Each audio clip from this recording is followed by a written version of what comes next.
Ma première question, elle peut paraître triviale. Comment allez-vous aujourd'hui?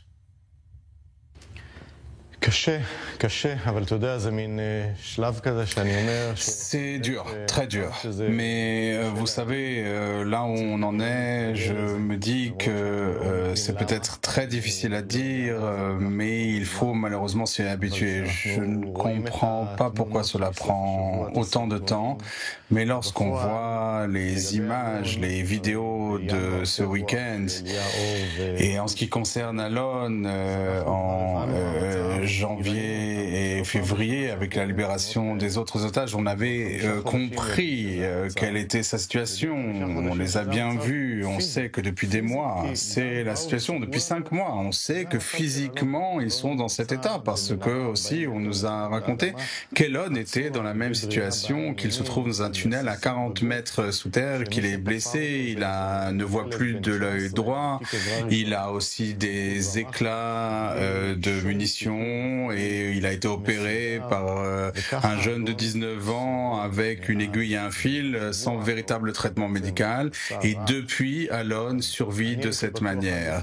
Et depuis cette semaine, la semaine dernière, j'étais convaincu que nous étions proches d'un accord et on avait vraiment le sentiment qu'on s'en approchait. Aujourd'hui, encore une fois, on revient à cette période où on doit malheureusement comprendre qu'un accord n'est pas prêt d'être conclu. Et moi, je crie ce cri d'Alon, le cri des otages, et j'appelle le Premier ministre.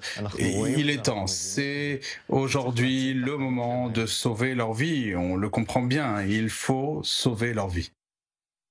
Alors, il y a beaucoup de tensions, Kobi, aujourd'hui entre l'échelon politique et l'échelon militaire. Le Premier ministre voudrait prendre le contrôle total de la bande de Gaza. Le chef d'état-major le refuse. Il estime qu'il faudrait encercler le territoire et reprendre les négociations. Vous en pensez quoi?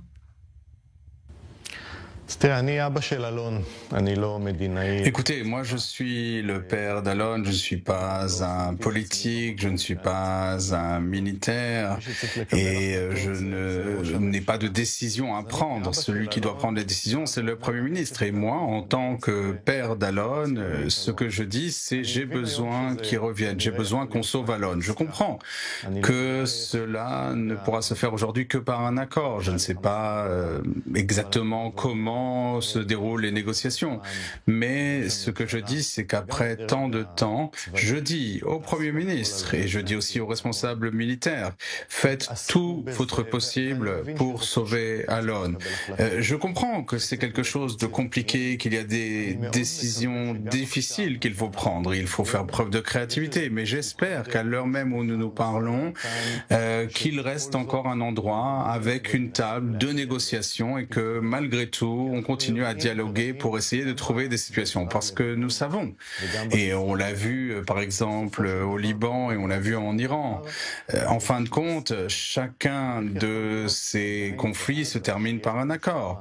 Donc comment est-ce possible que dans la bande de Gaza, où nous avons encore une cinquantaine d'otages, dont 20 qui sont en vie, comment se fait-il qu'on ne parvienne pas à sauver leur vie ?